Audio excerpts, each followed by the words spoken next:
Assalamualaikum warahmatullahi wabarakatuh. Selamat pagi Sobat Tani channel Kopi Jalan Express. Teman-teman di mana saja Anda berada, saya ucapkan selamat pagi. Baik Sobat Tani dan teman-teman, sebelum saya melakukan rutinitas paginya, kembali saya akan menyajikan konten untuk Sobat Tani semuanya ya, tentunya.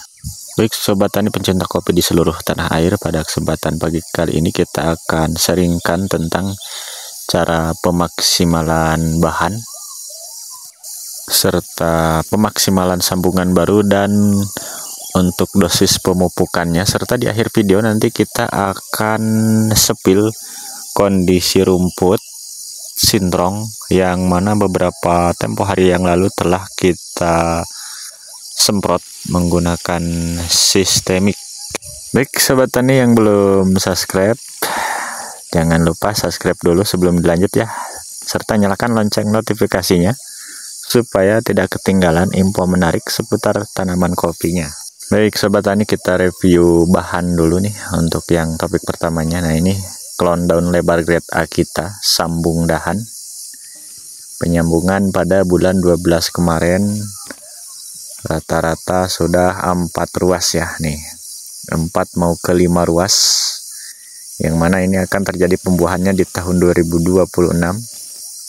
Bisa kita prediksikan 10 dompol dan duet dengan klon Besema. Nah ini Besema hijau yang mana kita akan kembangkan. Di tempo hari yang lalu kita atau saya ditanyakan oleh Sobat Tani, ada yang menanyakan, Mas sampean mengembangkan klon apa ya ini ya. 3 klon inilah yang saya kembangkan. Ada klon Mega Tanjung, ada klon Besemahnya, dan daun lebar tuh. Jadi satu pohon ini kita lakukan penyambungannya 3 jenis, dan kita pun akan bagikan sharingnya tentang kondisi bahan terkini nih.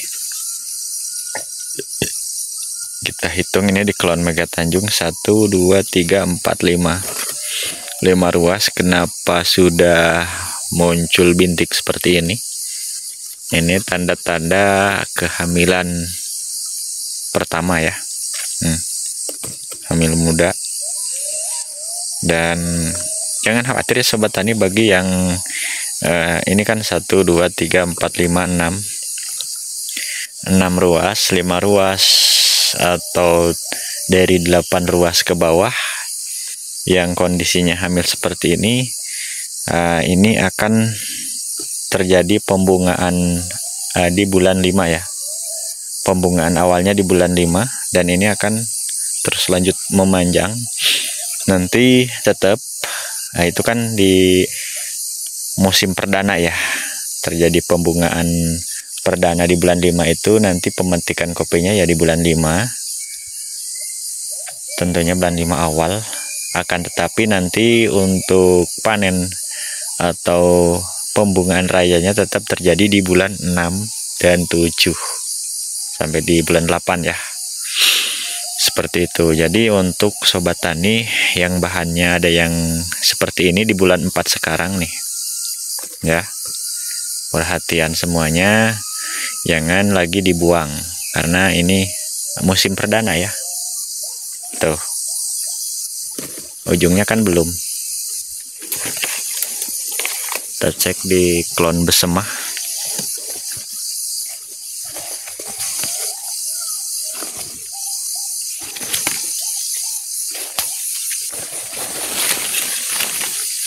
Tuh hamil ya.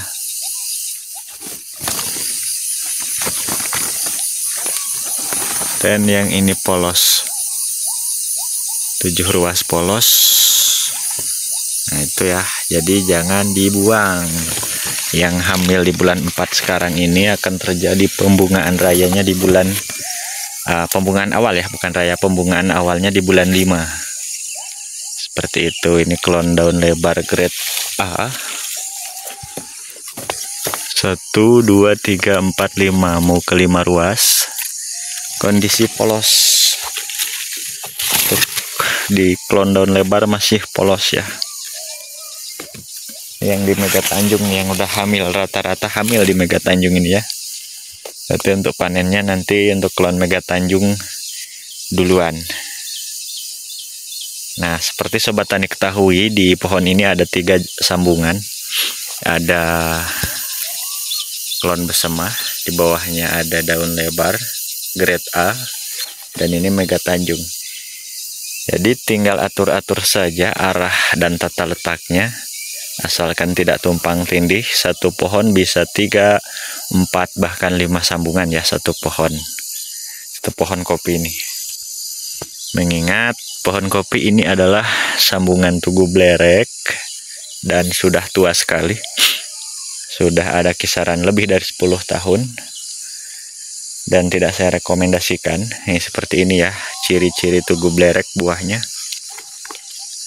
Tuh, selintas mirip tugu sari, tetapi ini sangat jelas sekali blerek-blereknya ini ya. Dan buahnya gedean tugu blerek ini, tapi tingkat kepadatan jauh padat di klon tugu sari. Tugu sari kulitnya tipis, kalau tugu blerek ini sangat tebal ya, seperti itu. Dan untuk satu karung kompet kita di musimnya mentok 15 kg, yang di tugu sari mentok di 20 kg per satu karung kompet. Makanya saya tidak rekomendasikan klon ini, walaupun biji gede ya. Maka akan kita ganti setelah ini dipetik. Kita akan turunkan atau pangkas dari sini, kita naikkan klon 3 ini ya. Ada Mega Tanjung, daun lebar grade A, dan besemah. Ini besemah. Oke, nah jadi pohon ini pun bisa kita jadikan contoh untuk sobat tani semuanya. Inilah yang sudah kita maksimalkan. Maksimalkannya seperti apa, Mas? Nah, ini kita maksimalkan untuk unsur hara yang kita tabur. Kita fokuskan ke buah. Tuh. Oke, di kebun saya yang satu ini buahnya belum maksimal, dikarenakan masih dalam tahap pemulihan ya sobat tani. Kita fokuskan ke buah dan bahan-bahan yang akan kita naikkan di tahun 2026. Seperti ini, 1, 2, 3 ya. Kita fokuskan ke buah dan bahan sambungan baru. Indah kan sobat tani ya. Jadi ketika pupuk kita taburkan, maka fokusnya ke situ. Seperti itu yang sering saya sharingkan kepada sobat tani semuanya. Mari kita setting terlebih dahulu pohon kopi kita, supaya pupuk yang kita taburkan tidak mubazir, yaitu fokus ke pembuahan dan bahan sambungan baru, baik bahan yang kita simpan. Seperti itu. Dan kembali untuk dosis untuk yang sudah di setel, kalau pohonnya besar dan banyak bahan sambungan yang akan kita naikkan, maka berikan saja untuk dosis 1 centong nasi itu untuk urea atau nitrea ya. Kita kasih 1 centong nasi peres ya, nggak usah mundung, seperti itu dosisnya. Kecuali memang sambungannya hanya 1 dan masih kecil, hanya 1 bahan, misalkan hanya 1 bahan aja, cuman 1 ini seperti ini, maka kita kasih setengah centong saja. Jadi memberi pupuk itu kita atur-atur sendiri ya sobat tani, tidak sama. Yaitu untuk yang dosis besar, dosis pohon besar seperti ini, kasih saja 1 centong peres rata-rata. Untuk yang tunggal sambungan seperti ini, kita kasih setengahnya aja udah cukup. Tujuannya supaya tidak gumoh ya, kopi pun bisa gumoh atau muntah terlalu banyak dosis. Jadi takarannya seperti itu sobat tani. Klon besemah tuh 2, 3, 4 mau ke 5 ruas dan polos.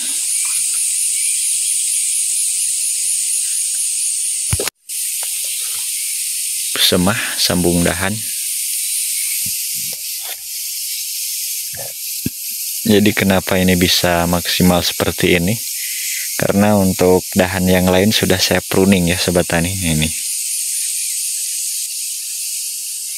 karena sudah tidak produktif lagi, kita langsung pruning, dan alhasil mantap ya sambung dahannya. Ini sambung dahan juga tuh, klon besemah.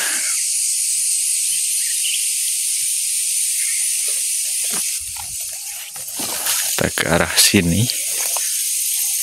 Wow, ini ada daun lebar.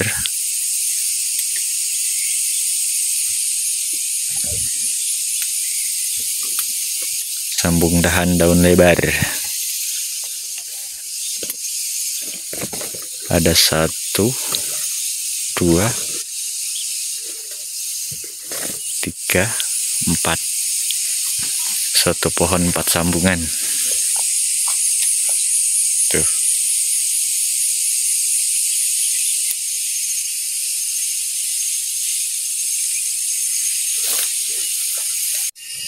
Baik Sobat Tani dan teman-teman, inilah hasil penyemprotan gulma menggunakan herbisida Rinjani 490 SL untuk dosis.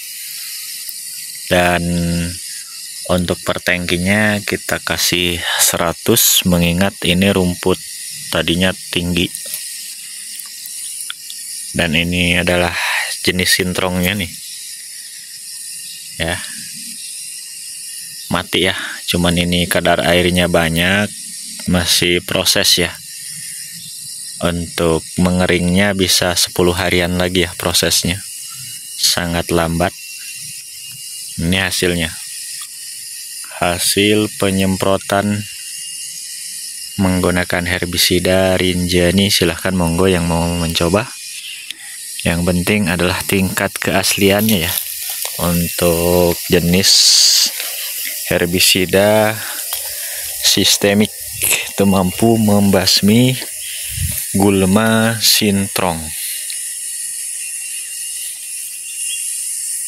ya hasilnya.